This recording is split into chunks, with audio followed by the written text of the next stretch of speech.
Effraction, le podcast, vous fait découvrir 5 romans du festival Effraction qui explorent les liens entre littérature et réel. La 2e édition se tient à la Bibliothèque publique d'information du 25 février au 1er mars 2021. Dans cet épisode, Bernadette, bibliothécaire à la BPI, vous présente Black Manou de Gauze. Black Manou débarque à Paris avec son vrai faux passeport ivoirien un 15 août caniculaire des années 90. Il imaginait la porte des Lilas comme une arche fleurie plutôt qu'une 2x4 voies, mais peu importe, les quartiers populaires de l'Est parisien seront désormais son village. Un village où l'addiction au crack, la misère et la clandestinité sont transfigurés par l'art de la débrouille et l'indécrottable optimisme du héros. Telle la Zazie de Queneau, Black Manou arpente poétiquement la ville et se l'approprie avec une gouaille jubilatoire. Une tête blonde lui parle de Stalingrad, dans le Caucase, puis une tête noire lui parle de métro aérien, un métro volant. Le héros navigue au milieu d'une galerie de portraits hauts en couleur. On croise tour à tour la star des bals poussières abidjanais, Gun Morgan, devenu producteur chez Eddie Barclay, le dealer défroqué Lascader ou un marabout bacard officiant à Château-Rouge. Black Manou devient ensuite le maître du sans-issue, une alimentation générale africaine qui se transforme la nuit venue en un bar clandestin accueillant des dizaines d'Ivoiriens dont les conversations tutoient aisément le niveau sonore d'une base aérienne. Du deal de la place Stalingrad au danger, squat multiculturel du quartier Danube, en passant par le Moukou, improbable boîte afro au pied du siège du PCF, le roman dresse une cartographie du Paris encore populaire des années 90, où se rencontraient vieux ouvriers et sans-papiers. On y lit en filigrane l'histoire des vagues de migration qui ont fait l'Est parisien, qui s'incarne dans l'amitié inattendue entre Black Manou et un vieil auvergnat de la rue de l'Orillon, qui lie en lui son propre déracinement. Cet ancrage social est sans doute l'aspect le plus attachant de ce court roman de Gauze, auteur lui-même ivoirien qui découvre Paris dans les mêmes années que son héros. Il émane du texte une douce nostalgie et une grande tendresse pour sa ville d'adoption et tous les damnés de la terre qu'il habite.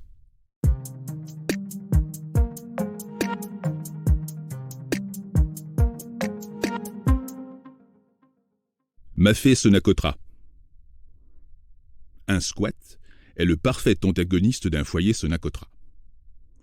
Autant le squat exprime anarchie et défi à la société, autant le foyer Sonacotra est fils de l'ordre républicain.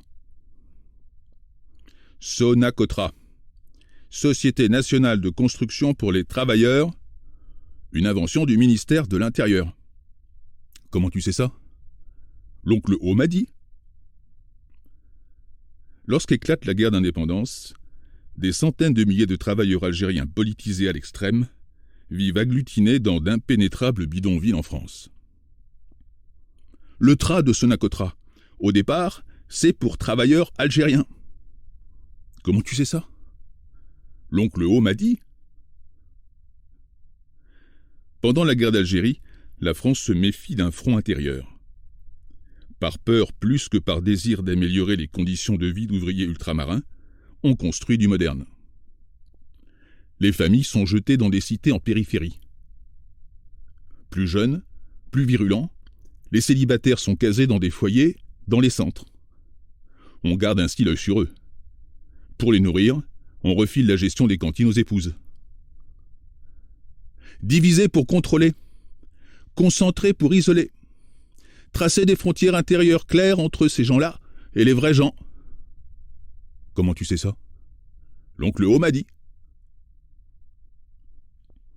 Après la victoire, les Algériens cessent d'être français, mais on les garde, 30 glorieux oblige. Il y a tellement de boulot qu'on appelle les subsahariens à la rescousse. On leur colle le même modèle. L'oncle O t'a dit ça? Yeah man!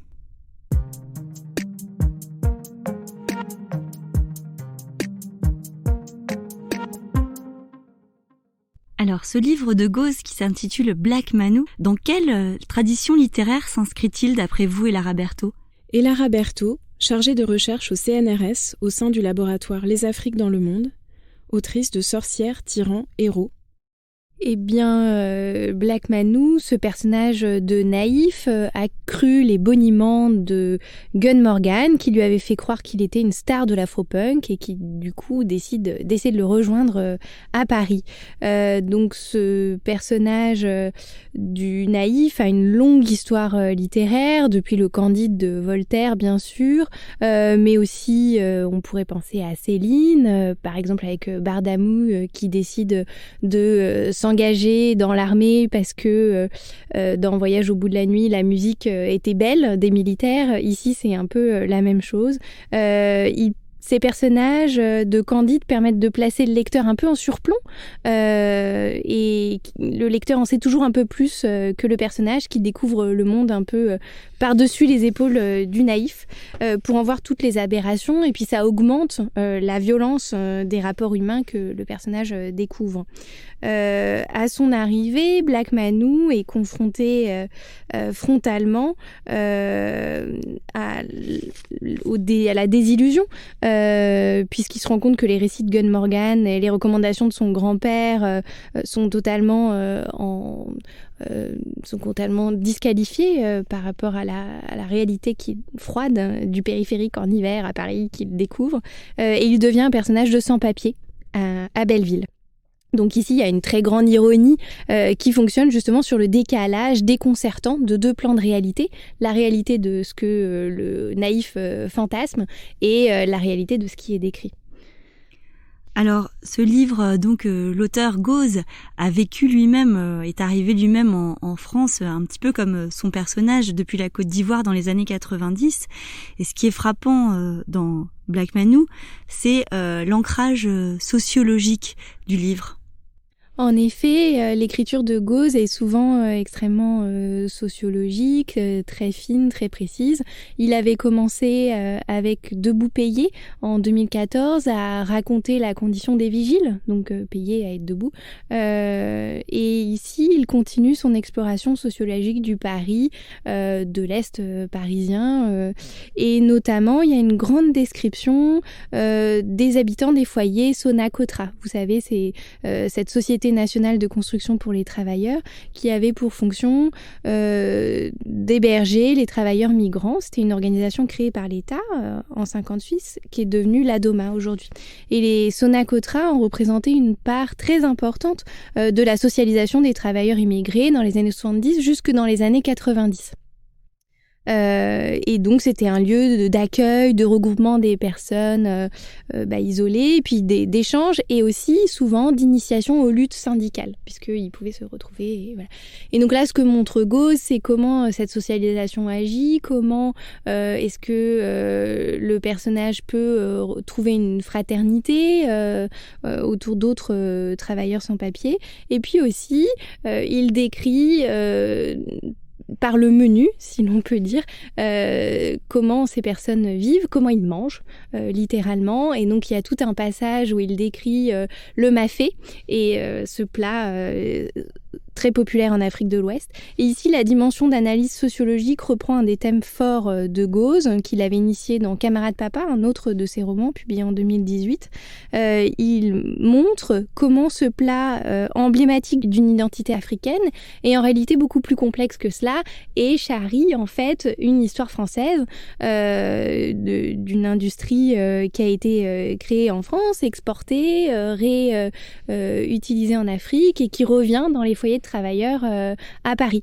Et donc, en réalité, les influences sont toujours multiples, et Gauze aime à défaire les identités et à montrer que le plat traditionnel africain est en fait beaucoup plus complexe que ce que l'on croit, et l'identité française aussi est beaucoup plus complexe que ce que les discours politiques visent à nous faire croire. Et donc, Gauze joue toujours de nos préjugés et il signale en passant que l'identité et la culture sont toujours faites de croisements, d'influences, d'hybridités, successifs. Et donc, ces combines d'un petit fraudeur plongé dans la cour des miracles de Paris, Black Manu, donc ce drogué, fauché, sans papier, qui erre dans les foyers Sonacotra et qui mange son mafé, est en fait un personnage malin, rusé, et qui, au fil de ses descriptions, déconstruit les préjugés du lecteur sur des choses aussi banales en apparence qu'un foyer ou un plat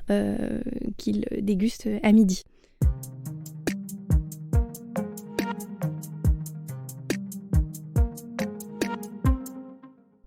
Au 234 boulevard de la Villette, un escalier droit amène une coursive. Bienvenue au Moukou, haut lieu des nuits afro-parisiennes, since 1986. Devise : le soleil fait honte. Traduction : la fête n'a pas de limite tant qu'il fait nuit. Le Moukou est le royaume des 4B, bière, brochette, bruit, bagarre. La reine-mère s'appelle Guéda, imposante malienne multitâche multifonction. Elle cuit les brochettes, vend les bières, assure la musique et met l'ambiance.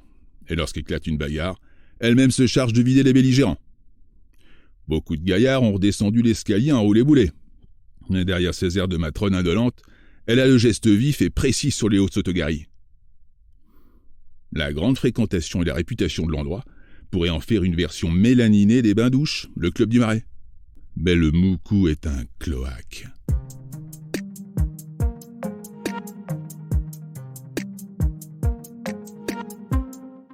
Le livre de Gauze est aussi très frappant par le style de l'écriture.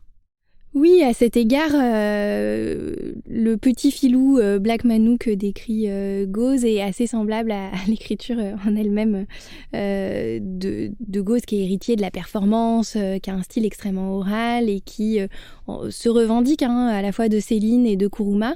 Et donc, dans les descriptions qu'il fait des bars clandestins de Belleville, il y a toute la joie et la gouaille de l'écrivain qui adore raconter des soirées éméchées et aussi faire des très beaux portraits de toutes ces personnes qui se retrouvent en sous-sol à Belleville à attendre le lever du jour.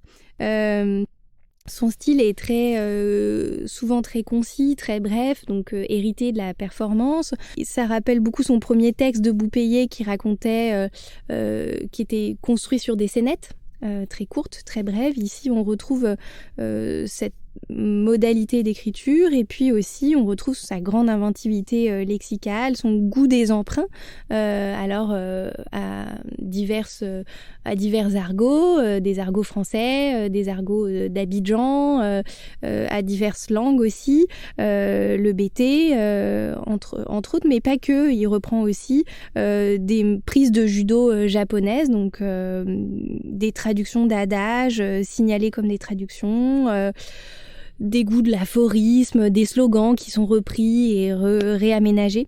Et il joue tout le temps sur le décalage de registres de langue, c'est-à-dire que l'argot est mis à côté de citations beaucoup plus savantes.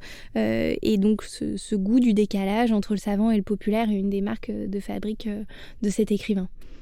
Le personnage de Black Manu découvre la ville de Paris en se promenant, en errant dans les quartiers notamment de l'Est parisien du 19e et du 20e arrondissement.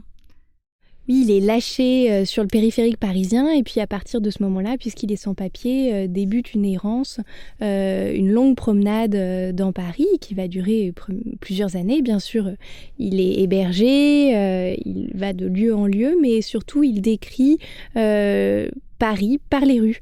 Donc, dans un premier temps, bien sûr, tous les quartiers autour de Stalingrad, Belleville, le siège du PCF où il décrit des bars clandestins pas très loin, le canal Saint-Martin, et puis toute cette déambulation parisienne est greffée à des souvenirs de déambulation dans Abidjan.